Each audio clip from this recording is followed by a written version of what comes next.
الشیطان الرجیم بسم اللہ الرحمن الرحیم قال اللہ تبارک و تعالی فی القرآن ان اللہ مع الصابرین صدق اللہ العظیم وقال النبی صلی اللہ علیہ وآلہ وسلم انما بعثت معلما صدق رسولہ النبی الامی الکریم خاتم النبیین ان اللہ وملائکتہ یصلون علی النبی یا ایہا الذین آمنوا صلوا علیہ وسلموا تسلیما اللہم صل علی سیدنا مولانا محمد وعلی آلہ واصحابہ سیدنا مولانا محمد وبارک وسلم علیہ اللہم صل علی سیدنا مولانا محمد وعلی آلہ واصحابہ سیدنا مولانا محمد وبارک وسلم علیہ۔ معزز و محترم سامعین کرام، عظیم خوبصورت آواز کے حامل سناہا حضرات، میرے بزرگوں دوستوں، السلام علیکم ورحمۃ اللہ وبرکاتہ۔ اللہ رب العزت کا صدبار شکر ہے جس نے اس بابرکت گھر میں حاضر ہونے کی توفیق عطا فرمائی۔ دعا ہے اللہ رب العزت ہمارا یہاں بیٹھنا، ہمارا سننا اور سنانا اپنی بارگاہ میں قبول فرمائے اور سن کر سمجھ کر عمل کرنے کی توفیق عطا فرمائے۔ آج کا گزشتہ دن 10 محرم الحرام کا بابرکت دن جو ہم سے رخصت ہوا، یہ ازل سے اپنے دامن میں بہت سی یادیں سمیٹے ہوئے ہے۔ ہر قوم میں، ہر ملت میں اور ہر امت میں یہ دن ایک خاص اہمیت کا حامل رہا ہے، لیکن میدان کرب و بلا کے بعد، واقعہ کرب و بلا کے بعد، شہادت امام علی مقام کے بعد اس دن کو عظیم ترین عزت بھی ملی ہے، اس دن کو پذیرائی بھی ملی ہے اور یہ دن ہمیشہ کے لیے امر بھی ہوا ہے۔ نواسہ رسول، دل بندے جگر گوشہ بطول، شہزادہ علی المرتضیٰ، برادر امام حسن مجتبیٰ، حضرت سیدنا امام علی مقام سیدنا امام حسین علیہ السلام کی ذات گرامی، آپ کے رفقا، آپ کے وفادار ساتھی، آپ کی شہادتیں، میدان کرب و بلا کا وہ عظیم سانحہ ہمیں ہمیشہ اس دن کے اندر اسی وہ داستان کی طرف ہماری توجہ مبذول کراتا ہے کہ جس داستان نے اہل اسلام کو اور اسلام کو جینا سکھایا ہے، ایک نئی زندگی عطا کی ہے، اسلام کو بھی آبیاری نصیب ہوئی اور اسلام کا کلمہ پڑھنے والوں کو بھی جینے کا سلیقہ ملا۔ میرے دوستوں، میرے بھائیوں، یہ ماہ محرم الحرام، اس کا آغاز جب ہوتا ہے تو اہل محبت، اہل عقیدت اپنے دلوں کے اندر، اپنے گھروں کے اندر، اپنی مساجد میں، اپنے دریچوں میں، اپنے باغیچوں میں سیدہ کائنات، آپ کے لہتے جگر حضرت سیدنا امام علی مقام کی عظمت و شان کے تذکرے کرتے ہیں، ان کے ذکر سے اپنے دلوں کو منور کرتے ہیں، ان کے سیرت کے ساتھ، ان کی صورت کے ذکر کے ساتھ اپنے دلوں کو نور کی روشنی عطا کرتے ہیں۔ وہی دریچہ، وہی باغیچہ، وہی محبت، وہی الفت، وہی عقیدت، وہی ٹوٹے پھوٹے لفظوں کے ساتھ ہم بھی اس کوشش کو اپنے دامن میں لیے ہوئے اللہ کی بارگاہ میں حاضر ہیں کہ اللہ رب العزت کی پاک ذات ہماری اس کاوش کو اپنی بارگاہ میں قبول فرمائے اور امام علی مقام کی خدمت میں ہمارا یہ حراج عقیدت، ہمارا یہ ٹوٹے پھوٹے لفظوں کا گلدستہ محبت ان کی بارگاہ میں قبول فرمائے اور ہمیں ان کے نور سے، ان کی سیرت سے، ان کے کردار کی خوشبو عطا فرمائے۔ میرے دوستوں، میرے بھائیوں، جس دور میں ہم زندگی بسر کر رہے ہیں یہ فتنوں کا دور ہے، یہ ایسا دور ہے کہ جس دور میں فتنے کبھی کسی صورت میں جنم لیتے ہیں، کبھی کسی سیرت میں جنم لیتے ہیں۔ آج تو فتنہ بھی اسلام کے نام پہ پھیلایا جاتا ہے، کبھی محبت اہل بیت کا نام کو بطور شر استعمال کر کے فتنہ پھیلایا جاتا ہے، کبھی محبت صحابہ کے نام پر جھنڈے اٹھا کے تو دین کے اندر نئی نئی حرافات پیدا کی جاتی ہیں، کبھی کسی کے نام کا پرچم اٹھا کے تو اس دین پہ کاربند لوگوں کے ذہنوں کو منتشر کیا جاتا ہے۔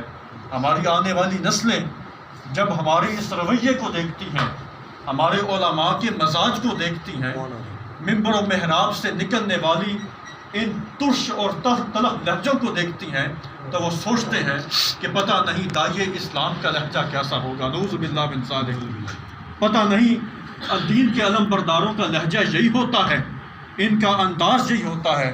لیکن میرے دوستو، میرے بھائیوں، حضور نبی کریم علیہ الصلوۃ والسلام نے ہمیں جو دین متین عطا کیا ہے، اللہ کے محبوب علیہ الصلوۃ والسلام نے ہمیں جو خوبصورت قرآن کا تحفہ عطا کیا ہے، ہمارے دین میں خیر ہی خیر ہے، بلائی ہی بلائی ہے، شگفتگی ہی شگفتگی ہے، نرم مزاجی ہے، لوگوں کو توڑنا نہیں ہے بلکہ لوگوں کو جوڑنا ہے۔ ہمارے دین کا کام دین داروں کو کافر کہنا نہیں ہے بلکہ کافروں کو مسلمان کرنا ہے۔ ہمارے بڑوں کا کام، ہمارے بزرگوں کا کام، اہل بیت اطہار کا کام، اصحاب رسول کا کام کلمہ پڑھنے والوں کو دین اسلام سے حرج کرنا نہیں رہا بلکہ کلمہ چھوڑنے والوں کو دین اسلام میں داخل کرنا رہا ہے۔ اس لیے میرے دوستو، میرے بھائیوں، آج کے اس پرفتن دور میں ہم جتنی کوشش کر سکیں اس بات پہ کریں کہ اس نئے فتنوں سے اپنے آنے والی نسلوں کو محفوظ کریں۔ آج کل سوشل میڈیا کا دور ہے، یہ آپ اللہ رب العزت کا صدبار شکر ہے کہ اللہ نے ہمیں توفیق عطا فرمائی، ہم اس کے محبوب کے محبوبوں کا ذکر کرنے کے لیے یہاں حاضر ہوئے ہیں، ہم اس کے پیارے کے پیاروں کا ذکر کرنے کے لیے ہم مسجد میں تشریف فرما ہیں، ہم موجود ہیں۔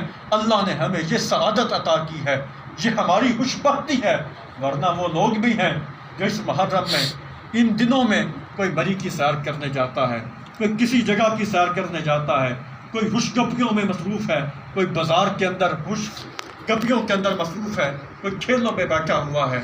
لیکن اللہ رب العزت کی سعادت سمجھے، اس بات پہ بھی اس کا شکر ادا کریں کہ اس نے ہمیں اپنے پیاروں کے پیاروں کا ذکر کرنے کی توفیق عطا فرمائی۔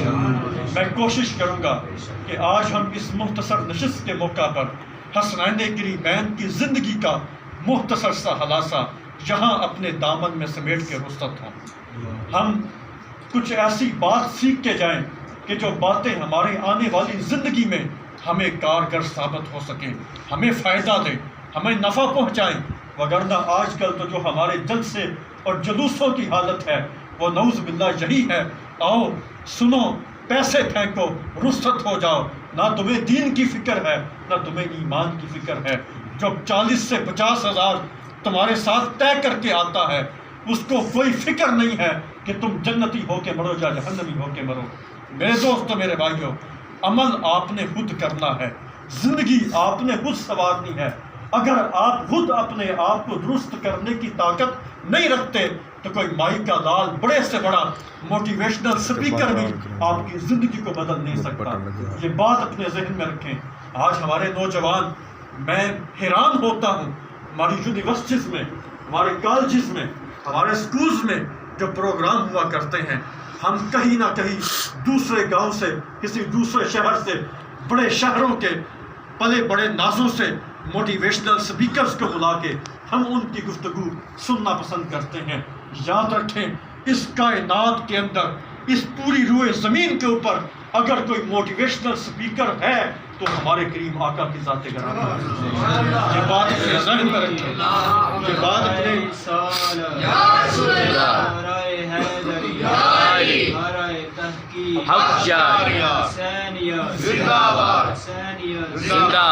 آپ اس عظیم ہستی کی گفتگو کا اندازہ کیسے لگا سکتے ہیں کہ جس کی زبان اقدس سے، جن کے لبوں سے جڑنے والا ایک ایک لفظ عرب کے بدو نوجوانوں کے دلوں میں گر کر لیتا ہے، ان کے اجڑے ہوئے دلوں کو آباد کرتا ہے۔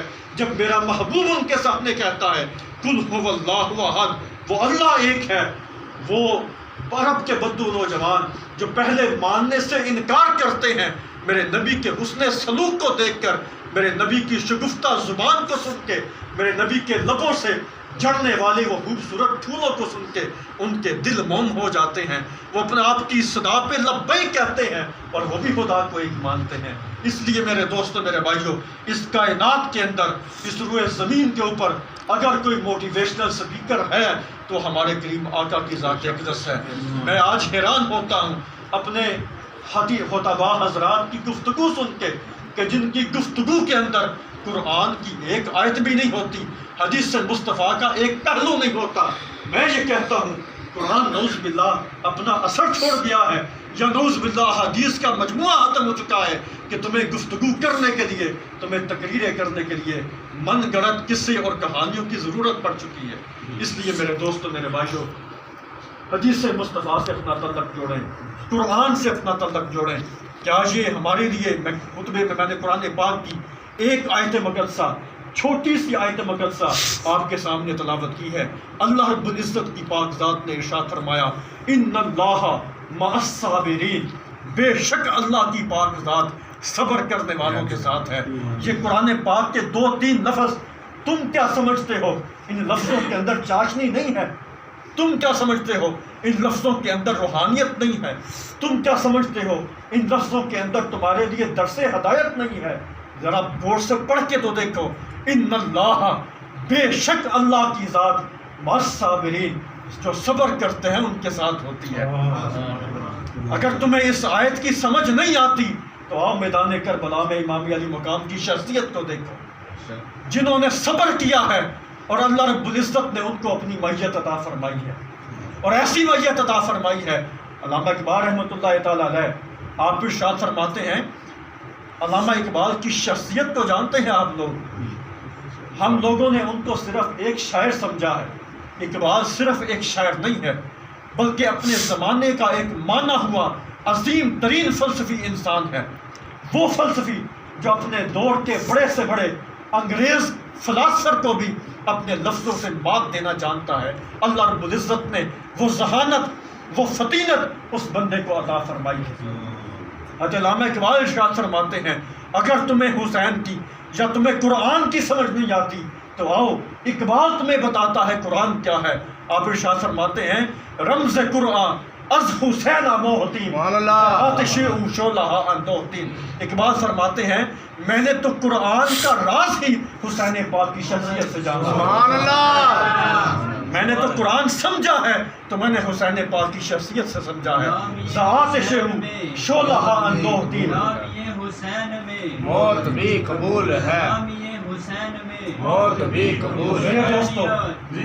میرے دوستو، میرے بھائیوں، آتش او شعلہ اندوہتین، حضرت اقبال فرماتے ہیں، تم میرے کلام کے اندر عشق و محبت کی جتنی چاشنی دیکھتے ہو، عشق و محبت کی جتنی آگ دیکھتے ہو، میرے سینے کے اندر الفت و عقیدت کے جتنے دیپ چلتے ہیں، ان کے اندر جتنی روشنی ہے، آتش او شعلہ اندوہتین، یہ روشنی حسین پاک کا صدقہ ہے، سبحان اللہ۔ میں نے تو اپنے عشق کی چنگاری کو حسین پاک کی آگ سے نور عطا کیا۔ یہ ہے حضرت اقبال، اور یہی نہیں بلکہ آپ تو ارشاد فرماتے ہیں، تم کیا سمجھتے ہو کہ حسین پاک کی شخصیت کوئی معمولی شخصیت ہے؟ فرماتے ہیں، اللہ اللہ بائے بسم اللہ فکر مان آئے ذبح عظیم آمد پہ سر۔ کہتے علامہ اقبال فرماتے ہیں، وہ حضرت علی المرتضیٰ شیر خدا رضی اللہ تعالی عنہ، آپ کا مشہور فرمان ہے کہ قرآن پاک کے سارے علوم سورہ فاتحہ میں جمع کر دیے جاتے ہیں۔ سورہ فاتحہ کا سارا علم بسم اللہ شریف میں موجود ہے، اور بسم اللہ کا سارا علم بسم اللہ کی با میں موجود ہے۔ اور حضرت علی المرتضیٰ شیر خدا ارشاد فرماتے ہیں کہ وہ جو بسم اللہ کی با ہے وہ میں علی المرتضیٰ شیر خدا رضی اللہ تعالیٰ کی ذات گرامی ہے۔ تو علامہ اقبال فرماتے ہیں، اللہ اللہ بائے بسم اللہ بدر، تم کیا جانو حسین پاک کی ذات گرامی کیا ہے؟ جو بسم اللہ کی با ہے وہ امام علی مقام کے والد محترم علی المرتضیٰ کی ذات اقدس ہے، اور وہ جو واقعہ ذبح عظیم کا واقعہ ہے کہ ابراہیم علیہ السلام اپنے بیٹے کی گردن پہ چھری چلاتے ہیں اور وہ چھری چلتی نہیں ہے، پتھر پہ مارتے ہیں وہ کٹ جاتا ہے لیکن چھری گلے پہ نہیں چلتی. اللہ رب العزت کی بارگاہ سے صدا آتی ہے فَفَدَيْنَاهُ بِذِبْحٍ عَظِيمٍ. ہم نے اے ابراہیم تیرے بیٹے کا فدیہ ایک ذبح عظیم سے دے دیا ہے. تو علامہ اقبال فرماتے ہیں تمہیں اگر ذبح عظیم کا معنی معلوم نہیں ہے تو میں تمہیں بتاتا ہوں کہ اللہ اللہ بائے بسم اللہ پدر معنی ذبح عظیم آمد پسر. کہ بسم اللہ کی با کا نقطہ تو حضرت علی المرتضیٰ کی ذات گرامی ہے لیکن معنی ذبح عظیم کی جو تفسیر ہے وہ حسین پاک کی ذات گرامی ہے. وہ حسین پاک کی ذات گرامی ہے. یہ ہے حضور نبی کریم علیہ الصلوۃ والسلام کی آل مبارک. یہ ہے حضور کے نواسے.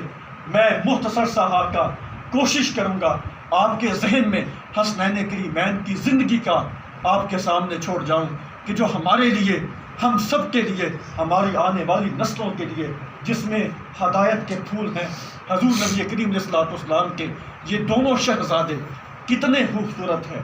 ان کی کتنی عظمت ہے, کتنی کبریائی ہے, کتنی بلندی ہے, کتنا مقام و مرتبہ ہے. آئیں ہم اس پاک ہستیوں کا ذکر خیر کر کے ان کی زندگی سے ان کی سیرت سے اپنے لیے کچھ محبت کے موتی چن لیں, اپنے لیے ہدایت کے موتی چن لیں. ہم ان کی مدح کیا کریں گے, ہم ان کے تذکرے کیا کریں گے. ہم تو اپنے بزرگوں کے دیے ہوئے لفظوں کا سہارا لے کر ان کا نام آپ کے سامنے پیش کرتے ہیں. ہمارے پاس تو نہ وہ لفظ ہیں, نہ ہمارے پاس وہ طاقت ہے, نہ ہمارے پاس قوت گویائی ہے. ہم تو بزرگوں کا دیا ہوا لفظوں کا نچوڑ لے کے آپ کی خدمت میں پیش کرتے ہیں. حضرت اعلیٰ حضرت نے کیا خوب فرمایا تھا کہ تم اہل بیت اطہار کی عظمت کو کیا جانو کہ پارا ہائے صحف گنچا ہائے قدس اہل بیت نبوت پہ لاکھوں سلام. اعلیٰ حضرت نے جو سلام لکھا ہے نا اس کے اشعار ہے. اور اعلیٰ حضرت کے کلام کو پڑھنے کے لیے بھی انسان کو اچھا خاصا دماغ استعمال کرنا پڑتا ہے. آپ ارشاد فرماتے ہیں پارا ہائے صحف گنچا ہائے قدس اہل بیت نبوت پہ لاکھوں سلام. فرماتے ہیں پارا ہائے صحف, قرآن کے جتنے صحیفے ہیں اور قرآن کے جتنے پارے ہیں تم اہل بیت اطہار کے سارے خاندان کو دیکھ لو, یا تو تمہیں قرآن کا صحیفہ نظر آئے گا اور یا گنچا ہائے قدس یا جنت کے پھولوں میں سے کوئی پھول نظر آئے گا. پارا ہائے صحف گنچا ہائے قدس اہل بیت نبوت پہ لاکھوں سلام. اور آب تطہیر سے جس نے پودے جمے اس ریاض نجابت پہ لاکھوں سلام. آئے تطہیر سے اللہ رب العزت نے آب تطہیر سے اس گلستان اہل بیت کے پودے جمائے ہیں اور ان کی بے لوث طینت پہ لاکھوں سلام. میرے دوستو میرے بھائیو, حضور نبی کریم علیہ الصلوۃ والسلام کی یہ اہل بیت اطہار جن کو اللہ رب العزت نے طہارت کا سرٹیفکیٹ عطا فرمایا ہے, اللہ رب العزت نے جن کی محبت ہر اہل ایمان پہ واجب فرمائی ہے, ہمیں ان کی عظمتوں کا ان کا ذکر کرنے کا ہمیں اس لیے ضروری ہے کہ ہم ان کے ذکر کے صدقے سے اپنی زندگی کے گناہ بخشوا سکیں, اپنی زندگیوں کو نور کی روشنی عطا کر سکیں. میرے دوستو میرے بھائیو, حسنین کریمین کی زندگیاں کتنی خوبصورت ہیں. آئیں ہم ان کی زندگی کا بچپن سے جائزہ لیتے ہیں کہ حضور نبی کریم علیہ الصلوۃ والسلام ان کے ساتھ کتنی محبت فرمایا کرتے. حضور نبی کریم علیہ الصلوۃ والسلام نے جب مکہ سے ہجرت فرما کے مدینہ تشریف لے گئے تو اس دن سے ہجری سال کاؤنٹ ہوتا ہے. یہ بات اپنے ذہن میں رکھیں کہ جس دن حضور نبی کریم علیہ الصلوۃ والسلام مکہ سے ہجرت فرما کے مدینہ تشریف لے گئے اس دن سے ہجری سال اکاؤنٹ ہوتا ہے. تو حضور نبی کریم علیہ الصلوۃ والسلام کے یہ پہلے نواسے حضرت سیدنا امام حسن مجتبیٰ سلام اللہ علیہ, آپ کی جو ولادت مبارک ہے یہ 3 ہجری میں ہوتی ہے, یعنی ہجرت کے 3رے سال. اور حضرت سیدنا امام حسین علیہ الصلوۃ والسلام آپ کی جو ولادت مبارک ہے یہ ہجرت کے 4تھے سال ہوتی ہے, یعنی 4 ہجری میں. اور یہ بات اپنے ذہن میں رکھیں کہ حضور نبی کریم علیہ الصلوۃ والسلام کا جو وصال مبارک ہے یہ 11 ہجری میں ہوتا ہے. تو اس حساب سے حضرت امام حسن مجتبیٰ آپ کو حضور کی قربت کے ظاہری زندگی کی قربت کے 8 سال نصیب رہے ہیں, یعنی 8 سال حضور کی قربت میں رہے ہیں, پرورش میں رہے ہیں.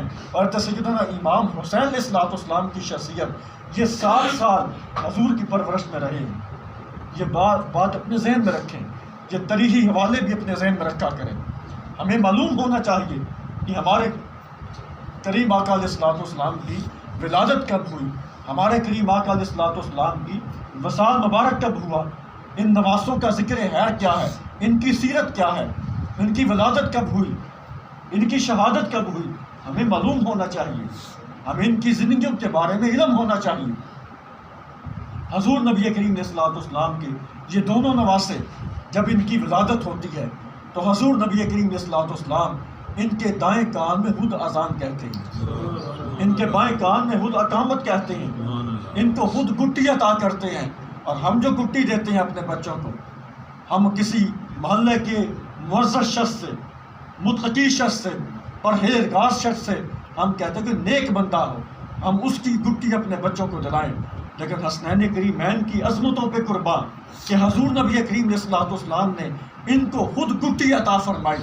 اور صرف یہی نہیں بلکہ جب ہم اپنے بچوں کو گٹی دیتے ہیں تو اپنی انگلی پہ کچھ شہد لگا کے، میٹھی چیز لگا کے تو ہم ان کے منہ میں لگا دیتے ہیں، لیکن حضور نبی کریم علیہ الصلوۃ والسلام نے اپنی زبان اقدس اپنے ان شہزادوں کے منہ میں ڈال دی، اپنا لعاب پاک ان کے منہ میں ڈالا اور ان کو گٹی عطا فرمائی۔ اور حدیث پاک میں جو روایت کے الفاظ ہیں وہ یقتص بلعابہ، یعنی حضور نبی کریم علیہ الصلوۃ والسلام اپنا لعاب ان کے منہ میں ہی ڈالتے اور ان کی زبان اقدس کو خود چوما بھی کرتے۔ یہ حضور نبی کریم علیہ الصلوۃ والسلام کی محبت ہے، یہ نواسوں کے ساتھ عقیدت ہے۔ ان کی عظمتیں کون بیان کر سکتا ہے، جن کو اللہ کے محبوب علیہ الصلوۃ والسلام نے اتنی محبت عطا فرمائی ہو، اتنی عقیدت عطا فرمائی ہو، ان کی عظمتیں، ان کی رفتیں، ان کے قدر و منزلت کون پہچان سکتا ہے۔ حضور نبی کریم علیہ الصلوۃ والسلام ان کے ساتھ بڑی محبت فرماتے، ان کے ساتھ بڑی عقیدت رکھتے۔ حضور نبی کریم علیہ الصلوۃ والسلام نے ارشاد فرمایا، من احب ہذین و اباہما و اماہما فکان معی فی درجۃ یوم القیامۃ، جو میرے ان دو شہزادوں سے محبت کرتا ہے، ان کی ماں فاطمہ سے محبت کرتا ہے اور ان کے باپ علی سے محبت کرتا ہے، اللہ کے محبوب نے ارشاد فرمایا ان کی محبت کا صلہ یہ ہے کہ جب وہ قیامت کا دن آئے گا تو وہ جنت میں ہوگا اور اس درجے میں ہوگا جس درجے میں میں ہوں گا۔ یہ ہے محبت اہل بیت کا صلہ، یہ ہے محبت حسنین کا صلہ۔ اور یہی نہیں، یہ بات بھی اپنے ذہن میں رکھیں کہ جو شخص حسنین کریمین سے محبت کرتا ہے اس شخص کو اللہ رب العزت کے محبوب کی دعا نصیب ہوتی ہے۔ جو بندہ بھی ان دونوں شہزادوں سے محبت کرتا ہے، اہل بیت اطہار سے محبت کرتا ہے، اللہ رب العزت کے محبوب کی دعا اس کو نصیب ہوتی ہے۔ اور وہ دعا کیا ہے؟ اللہ کے محبوب علیہ الصلوۃ والسلام نے ایک موقع پر ارشاد فرمایا کہ اے میرے پروردگار، یہ دونوں میرے شہزادے ہیں، میں ان سے محبت کرتا ہوں، اے میرے رب تو بھی ان سے محبت کر جو ان سے محبت کرتا ہے۔ یعنی جو شخص ان شہزادوں سے محبت کرتا ہے، اے میرے اللہ تو اس سے محبت کر۔ تو پتہ جب اللہ کسی سے محبت کرتا ہے تو اس کو کتنی منزلیں نصیب ہوتی ہیں، کتنے مقام نصیب ہوتے ہیں۔ بلکہ یہی نہیں، ایک اور حدیث پاک میں اللہ کے محبوب نے ارشاد فرمایا، من احب ہذین فقد احبنی ومن احبنی فقد احب اللہ، جو ان دونوں سے محبت کرتا ہے وہ مجھ سے محبت کرتا ہے، اور جو مجھ سے محبت کرتا ہے وہ خدا سے محبت کرتا ہے، اور جس کو خدا سے محبت ہو جاتی ہے اللہ رب العزت اس کو جنت عطا کرتا ہے۔ اور آگے ارشاد فرمایا، جو ان سے بغض رکھتا ہے، ان سے دشمنی رکھتا ہے، وہ مجھ سے دشمنی رکھتا ہے، اور جو مجھ سے دشمنی رکھتا ہے وہ خدا کی ذات سے دشمنی رکھتا ہے، اور جو اللہ سے دشمنی رکھتا ہے اللہ اس کو جہنم کے گڑھوں میں پھینک دیتا ہے۔ اس لیے میرے دوستوں، میرے بھائیوں، ان شہزادوں کی محبت، ان نواسوں کی محبت ہمارے لیے عین ایمان ہے، ہمارے اوپر واجب ہے ہم ان کو اپنے جانوں سے قریب تر سمجھیں، ان کا ذکر خیر کریں، ان کی سیرت کو پڑھیں، ان کی صورت کے تذکرے کریں۔ حضور نبی کریم علیہ الصلوۃ والسلام نے ان شہزادوں کی 7 اور 8 سال خود تربیت فرمائی، ان کو انگلی پکڑ کے چلنا سکھایا، کبھی انگلی پکڑ کے کہیں لے جاتے ہیں، کبھی مسجد میں لے جاتے ہیں۔ حضور نبی کریم علیہ الصلوۃ والسلام، میرے دوستوں، میرے بھائیوں، آج اگر کوئی اچھی گفتگو کرنے والا، اچھا مقرر ہو تو ہم اس کی گفتگو کو کتنی توجہ کے ساتھ سنتے ہیں۔ اگر کوئی شخص جس کو اللہ رب العزت نے قوت گویائی عطا کی ہو، ہم اس کے لفظوں کو کتنی توجہ کے ساتھ سنتے ہیں، ہمارے کان کھڑے ہو جاتے ہیں۔ ابھی کوئی بات کہے گا ہمارے دل پہ اثر کرے گی. لیکن دوستوں میرے بھائیوں، وہ منظر یاد کریں جب مسجد نبوی کے ممبر پہ بیٹھ کے اللہ کے محبوب خود خطبہ دیا کرتے ہیں. اللہ کے نبی کی زبان اقدس سے نکلنے والے وہ الفاظ اصحاب رسول جن کو اپنے دل کی تختیوں پہ لکھ لیتے تھے، جو ترسا کرتے تھے کہ کب حضور کے لبہائے اقدس سے کوئی پھول چڑھے، ہم اپنے دل کی تختی میں اس کو سمیٹ لیں. حضور نبی کریم علیہ الصلوۃ والسلام کی خطبے کو سننے کے لیے، گفتگو کو سننے کے لیے اللہ کے محبوب کے اصحاب ہمتن گوش ہوا کرتے تھے. بالکل اسی طرح حضور نبی کریم علیہ الصلوۃ والسلام ایک مرتبہ اپنے مسجد نبوی شریف کے ممبر پہ کھڑے ہو کے آپ خطبہ ارشاد فرما رہے تھے. خطبہ ارشاد فرماتے فرماتے اللہ کے محبوب علیہ الصلوۃ والسلام اچانک رک گئے. دھیان کسی اور شخص کی طرف چلا گیا، کسی چیز کی طرف مبذول ہوا.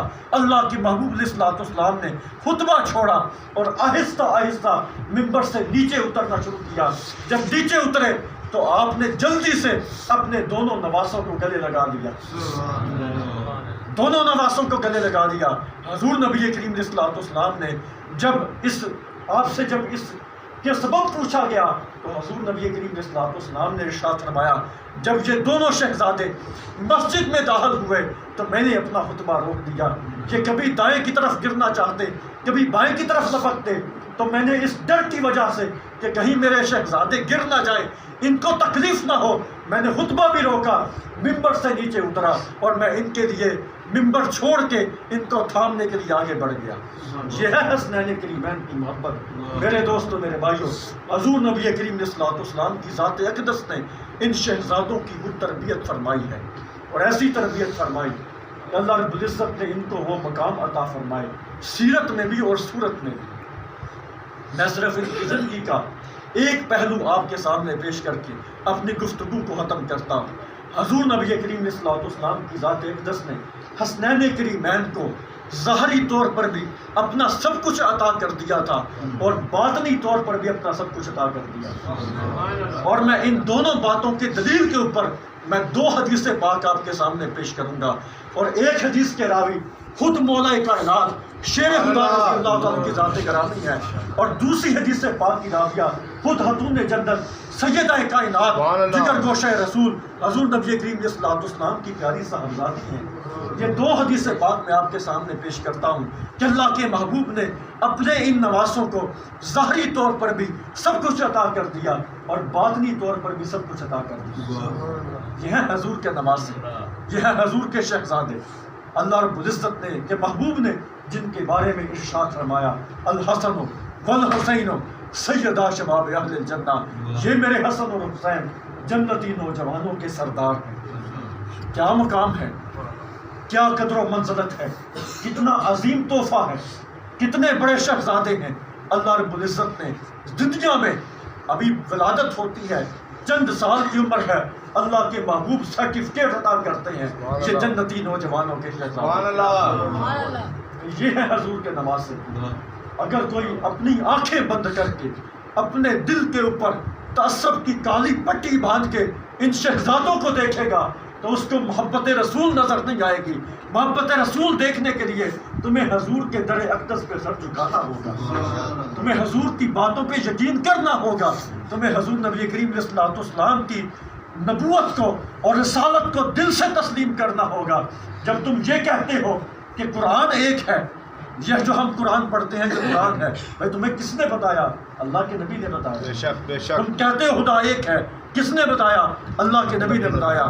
تو اللہ کے نبی ارشاد فرماتے ہیں یہ میرے حسن اور حسین جنتی نوجوانوں کے سردار ہیں. اس لیے میرے دوستوں میرے بھائیوں، ویسے بھی حدیث پاک میں ہے اللہ کے محبوب نے ارشاد فرمایا جو میرے حسن اور حسین کو اور میرے اہل بیت کو اذیت دیتا ہے وہ مجھ کو اذیت دیتا ہے، اور جو اللہ اس کے رسول کو اذیت دیتا ہے وہ قرآن پاک کی آیت کی روح سے وہ لعنت کا مستحق ہوتا ہے. دنیا جہاں میں اس کے اوپر لعنت ہوتی ہے. اللہ رب العزت کے پیارے محبوب علیہ الصلوۃ والسلام نے اپنے ان نواسوں کو سب کچھ عطا کر دیا، ظاہری طور پر بھی اور باطنی طور پر بھی. اب میں حدیث پاک آپ کے سامنے پیش کرنے سے پہلے ذرا آپ کو تھوڑا سا تاریخی پس منظر ان کی زندگی کا آپ کے سامنے پیش کرتا چلوں.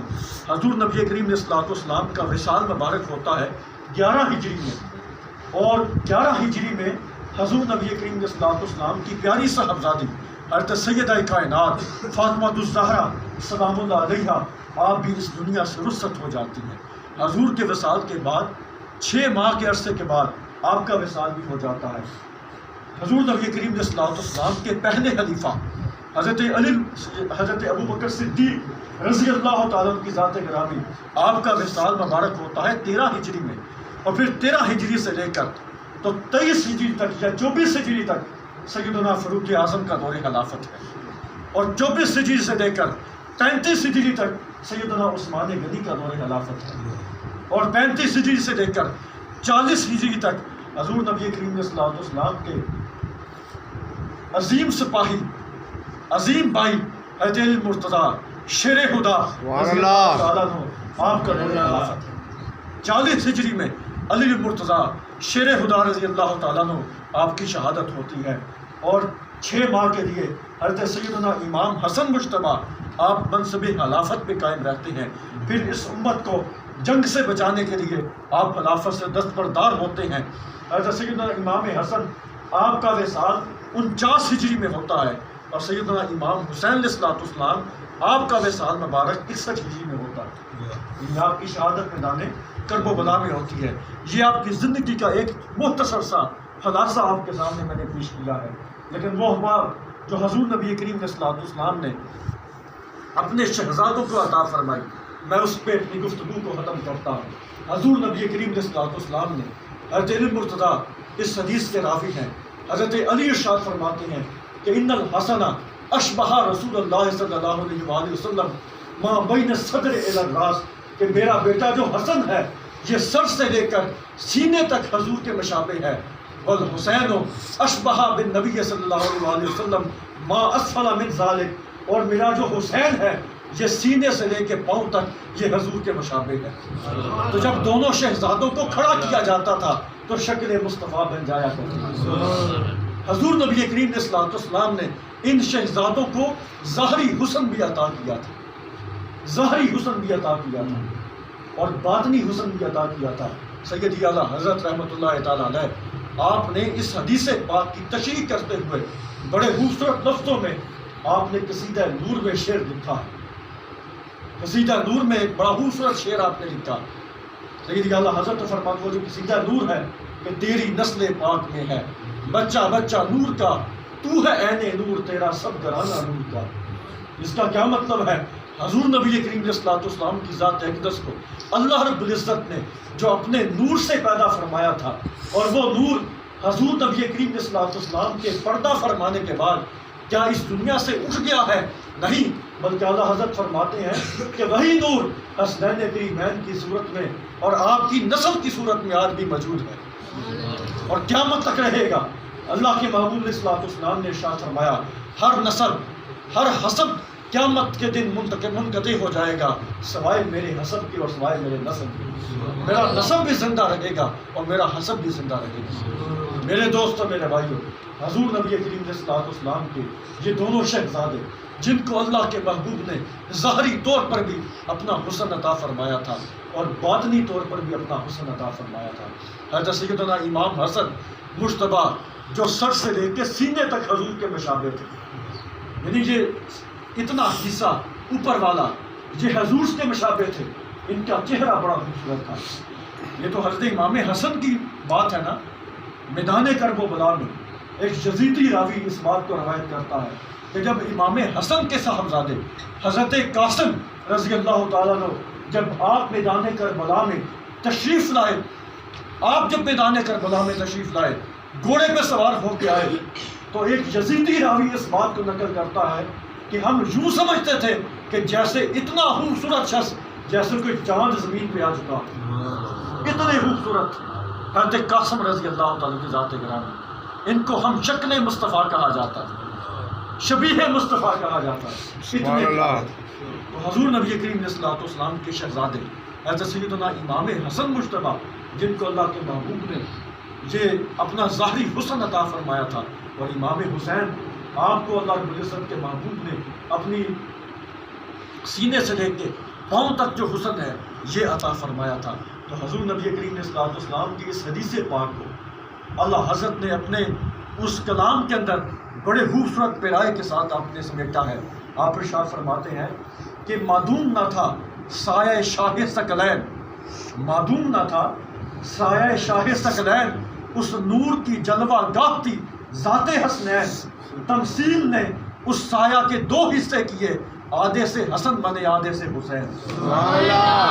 سیدی اللہ حضرت رحمۃ اللہ تعالیٰ علیہ آپ نے اس خوبصورت ربائی کے اندر آپ نے اس حدیث پاک کا ترجمہ سمیٹ دیا ہے کہ اللہ حضرت فرماتے ہیں کہ وہ نور جو حضور کی جلوہ گری کے ساتھ اس کائنات میں موجود تھا، وہ نور حضور کے بعد ان دونوں شہزادوں میں موجود ہے، دونوں شہزادوں کے پاس ہیں. اور آدھے نور سے امام حسن کی ذات اقدس ہے اور آدھے نور سے امام حسین کی ذات اقدس ہے، اور وہی نور پھر حسنی حسینی صدات میں منتقل ہے اور قیامت تک وہ آگے یہ نسل چلتی رہے گی. حضور نبی کریم علیہ الصلوۃ والسلام کے یہ شہزادے جن کو اللہ کے محبوب علیہ الصلوۃ والسلام نے صرف ظاہری حسن نہیں بلکہ باطنی حسن بھی عطا فرمایا. حضور نبی کریم علیہ الصلوۃ والسلام جب آپ کا وہ آخری آپ کا وہ مرض کے ایام کہ جس مرض کے اندر جس تکلیف کے اندر حضور کا وصال ہوا، اس مرض کے اندر حضور نبی کریم علیہ الصلوۃ والسلام کی پیاری صاحبزادی حضرت فاطمہ الزہرا سلام اللہ علیہا اپنے دونوں شہزادوں کو لے کے حضور کی بارگاہ میں عرض گزار ہوتی ہیں، یا رسول اللہ ہذان ابنا کا، یہ دونوں آپ کے بیٹے ہیں، فورثہما شیئا، ان کو کسی چیز کا وارث بنا دیں، ان کو وراثت عطا کریں. اللہ کے محبوب علیہ الصلوۃ والسلام نے ارشاد فرمایا، وقال رسول اللہ صلی اللہ علیہ وآلہ وسلم، اللہ کے محبوب نے ارشاد فرمایا، واما الحسن، بس یہ جو میرا بیٹا حسن ہے، فلاح ہیبتی وسودی، میں نے اپنی ساری جو صحاوت ہے سرداری ہے اور میں نے جو اپنی ہیبت ہے یعنی میری وجاہت ہے میرا حسن ہے، میں سارے کا سارا اپنے بیٹے حسن کو دیتا ہوں، میں اپنے بیٹے حسن کو دیتا ہوں.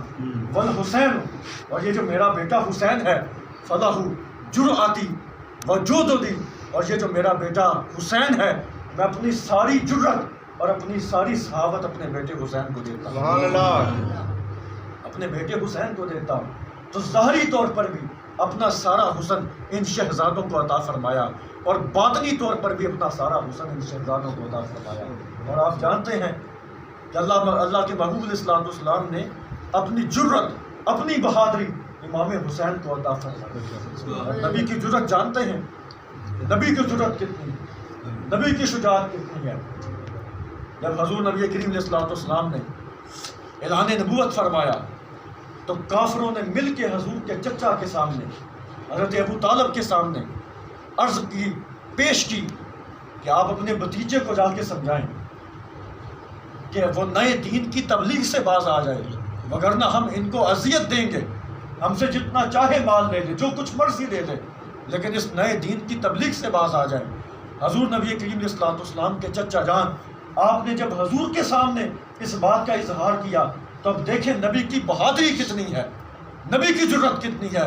اللہ کے محبوب نے ارشاد فرمایا، اے میرے چچا جان، اگر یہ کافر لوگ مل کر میرے دائیں ہاتھ پہ سورج بھی رکھ دیں اور بائیں ہاتھ پہ چاند بھی رکھ دیں تب بھی محمد عربی اس دین کی تبلیغ سے باز نہیں آئے گا. یہ ہے میرے نبی کی جرأت، یہ ہے میرے نبی کی بہادری. تو حضور نبی کریم علیہ الصلوۃ والسلام نے ارشاد فرمایا، میں نے اپنی ساری بہادری میں اپنے بیٹے حسین کو دیتا ہوں. تو میدان کرب و بلا میں امام علی مقام کی شخصیت، آپ نے جو بہادری جو حوصلہ دکھایا تھا وہ حوصلہ در حقیقت حضور نبی کریم علیہ الصلوۃ والسلام کی عطا کردہ بہادری کا صلہ ہے.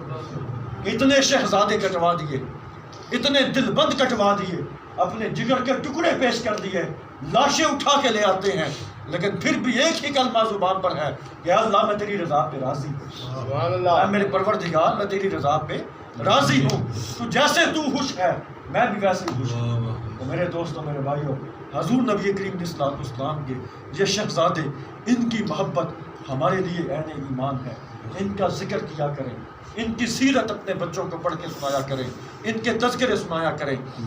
یہ تو وہ لوگ ہیں کہ جن کی زندگی کے شب و روز اللہ رب العزت کے محبوب کی اطاعت میں گزر گئے ہیں، جن کے گھر میں قرآن کی آیات نازل ہوتی ہیں، جن کے گھر میں اللہ کے محبوب علیہ الصلوۃ والسلام خود موجود ہے اور خود ان کی تربیت فرماتے ہیں۔ اللہ رب العزت ہمیں ان شہزادوں کی عظمت کو سمجھنے کی توفیق عطا فرمائے، اور جس مقصد کی خاطر امام علی مقام نے وہ قربانی پیش کی تھی ہمیں اس مقصد کو سمجھنے کی توفیق عطا فرمائے۔ آخری بات اپنے ذہن میں ضرور یاد رکھیں، ہم لوگ جس دور میں رہتے ہیں یہ رسموں کا دور ہے۔ اس بات کو توجہ سے سنیں، یہ رسموں کا دور ہے۔ ایک چیز ہوتی ہے اصل اور ایک ہوتی ہے رسم۔ ہم نے رسموں میں اپنے آپ کو اتنا الجھا دیا ہے کہ جو اصل چیز ہے اس کو بھول چکے ہیں۔ اصل کیا ہے کہ دین ہمیں قرآن سکھاتا ہے، دین ہمیں نماز سکھاتا ہے، دین ہمیں حسن سلوک سکھاتا ہے، دین ہمیں اچھی تجارت سکھاتا ہے، ایمانداری سکھاتا ہے، ہمیں معاملات میں شائستگی سکھاتا ہے، ہمیں عدل سکھاتا ہے، ہمیں شرم و حیا سکھاتا ہے۔ لیکن رسم کیا ہے؟ اس نے بھی محفل رکھ لی، اس نے بھی محفل رکھ لی، سبیل بھی لگا لی، فلاں بھی کر لیا، یہ بھی کر لیا، بس ٹھیک ہے ساری باتیں کرو، یہ رسمن ہے۔ لیکن اصل کیا ہے؟ کیا وہ اپنے دین پہ کار بند ہو جائے؟ تو ہم لوگوں نے اصل کو چھوڑ کے رسموں کو جب سے اپنانا شروع کر دیا ہے، یہ رسمیں ہمیں جو ہے وہ برباد کرتی جا رہی ہیں۔ اچھی بات ہے، اچھی محفل ہونی چاہیے، اچھا تذکرہ ہونا چاہیے، لیکن بطور رسم نہیں، قدر کے ساتھ۔ جب قدر ختم ہو جاتی ہے تو پھر رسم رہ جاتی ہے۔ حضور کے زمانے میں ایک مسجد بنی تھی جس کا ذکر قرآن پاک میں موجود ہے، اللہ رب العزت نے اس کو مسجد درار فرمایا۔ کیوں؟ اس لیے کہ وہ مسجد رسمن تھی، اور جو حضور کی مسجد تھی وہ اصل تھی۔ کربلا کے میدان میں یزیدی لشکر میں بھی اذان ہوتی تھی، نماز بھی ہوتی تھی اور قرآن بھی پڑھا جاتا تھا، لیکن ایک میدان کربلا میں امام علی مقام کا قافلہ تھا، ان کو معلوم نہیں تھا کہ جو قرآن وہ پڑھتے ہیں وہ رسمن ہے، جو اذان وہ پڑھتے ہیں وہ رسمن ہے، جو نماز وہ پڑھتے ہیں وہ رسمن ہے۔ ان کو معلوم نہیں تھا کہ قرآن تو وہ ہے جو حسین کی شکل میں ہمارے سامنے موجود ہے، جو حسین کی صورت میں ہمارے سامنے موجود ہے۔ اس لیے میرے دوستوں، میرے بھائیوں، اللہ رب العزت کی پاک بارگاہ سے دعا ہے وہ ہماری اس کاوش کو اپنی بارگاہ میں قبول فرمائے، ہمیں حضور نبی کریم صلی اللہ علیہ وسلم کی سچی اور پکی غلامی عطا فرمائے، ہمیں آپ کے ہاں وعدے کی محبت عطا فرمائے۔ اے حسین ابن علی تم پر سلام، اے حسین ابن علی تم پر سلام، نازش عالی نبی تم پر سلام، تم پہ لاکھوں رحمتیں لاکھوں سلام، اے شہیدان محبت کے امام۔ اے حسین ابن علی تم پر سلام، نازش آل نبی تم پر سلام، تم پہ لاکھوں رحمتیں لاکھوں سلام، اے شہیدان محبت کے امام۔ لالا روح لالا بدن لالا کفن، اے چمن اندر چمن اندر چمن، زندگی ہی زندگی تیری حیات، اے حیات اندر حیات اندر حیات، افتخار ملت بیضا ہے تو، رب کعبہ کی قسم یکتا ہے تو، فخر کا دل میں دریچہ باز ہونا چاہیے، جن کا تو آقا ہے ان کو ناز ہونا چاہیے۔ اللہ رب العزت ہم سب کو صحیح معنوں میں عظمت اہل بیت سمجھنے کی توفیق عطا فرمائے۔ وما علیہ